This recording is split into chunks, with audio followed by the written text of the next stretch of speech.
Oh, hi! How are you doing? I'm Tim Jones. I'm just in the middle of a little science experiment. Well, hello. Welcome to View from the Bleachers. Again, I'm Tim Jones, and there are several career paths I could have taken in my life, but I discovered early on, 10th grade to be exact, that there was one career path that I was definitely not destined for, and that's as a scientist. And the reasons will become very clear just as soon as we get to the other side.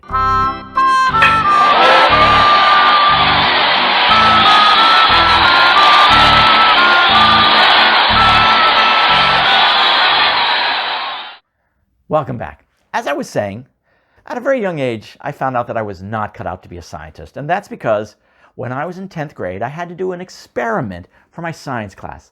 I decided to do an experiment involving rust and the rusting process, and how some elements can accelerate the rusting process while others tend to impede it or decelerate it.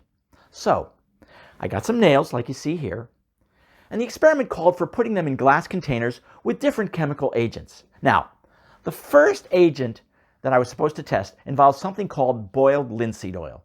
And the question was simple.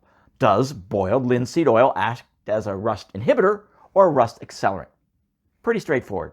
Now, for full disclosure, I had never actually heard of linseed oil. So I went to the hardware store to buy some linseed oil, and I came home and began the experiment at about 4:30 p.m. And I should note at this point that my father chose this day of all days to come home at 5 p.m. rather than his usual 7 p.m. The relevance of this point will become clear in just a couple minutes, so please be patient. I followed the book's instructions to a T. Immerse the nails in boiled linseed oil. Now, here's a handy tip for future reference. Read the instructions on a can of linseed oil before you begin to boil it. It just might save you hundreds of dollars in allowance money. And here is the funny thing that I didn't know at the time. Well, turns out linseed oil actually comes pre-boiled. Imagine my surprise when after I heated the oil to boiling, the flames erupted to a level of 10 feet.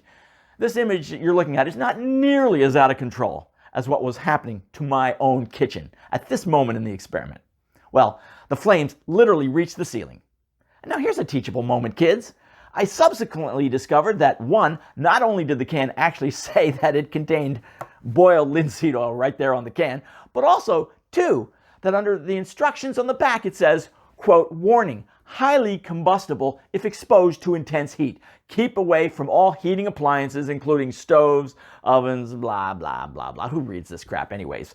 Certainly not this mad scientist. Oh, here's the even more fascinating part. You would think that a spiraling, spitting, flaming cauldron of uncontrolled boiling linseed oil would be about as bad as it could get, right? Well, you'd be wrong, because even worse would be this very same element immediately after you attempted to put the flames out with a bucket of cold water.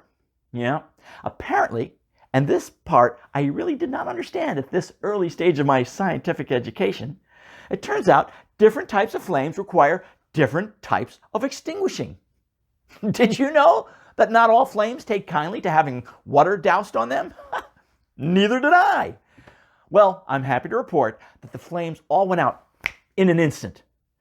For full disclosure, however, I must also share that at that same moment, the entire room turned into a dense black cloud of smoke and soot, and I could literally not see my hand in front of my face.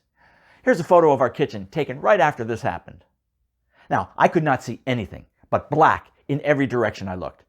It was not until an hour later that I had yet another teachable moment. I finally read the rest of the can's warning label. Quote, in the event of fire, do not apply water. That would have been very helpful to know. Well, after 25 minutes, the smoke finally dispersed and dissipated enough to provide me with a clear view of our completely blackened walls, floors, and best of all, the 10-foot ceiling, appearing as if someone had just magically painted midnight black with one wave of a magic wand. Now refer back to that part about my father's unusually early surprise return home that day. That happened right about now. This is an actual photo of my dad taken when he was, well, let's say disappointed. Suffice to say, my father is prone to overreaction in the best of situations, and This is certainly not one of those best situations. He went completely ballistic, screaming obscenities and yelling that I would be cleaning every goddamn square inch of this room with a toothbrush and how I was grounded until the next visit of Halley's Comet. Well, my dad did tend to get a bit overly dramatic at times. You know, in my life, I've experienced many mysteries and many discoveries. In this near-tragic disaster, I learned several important life lessons. First, linseed oil comes pre-boiled. Second, when you choose to ignore lesson 1 and boil the linseed oil anyway, never use water to put out the flames. And 3, if you choose to ignore lessons 1 and 2, well, then at least be sure you have a father who appreciates black as an interior decorating wall color. But there's one life lesson that to this day, I was never able to figure out. And that's whether boiled linseed oil was in fact a rust inhibitor or a rust accelerant. I guess there are some mysteries in life that we simply will have to accept. We will never know the answers to. And for me, this is one of them. Namaste. Well, that's The View from the Bleachers. I'm Tim Jones, and for more videos like this, please click on the subscribe button below.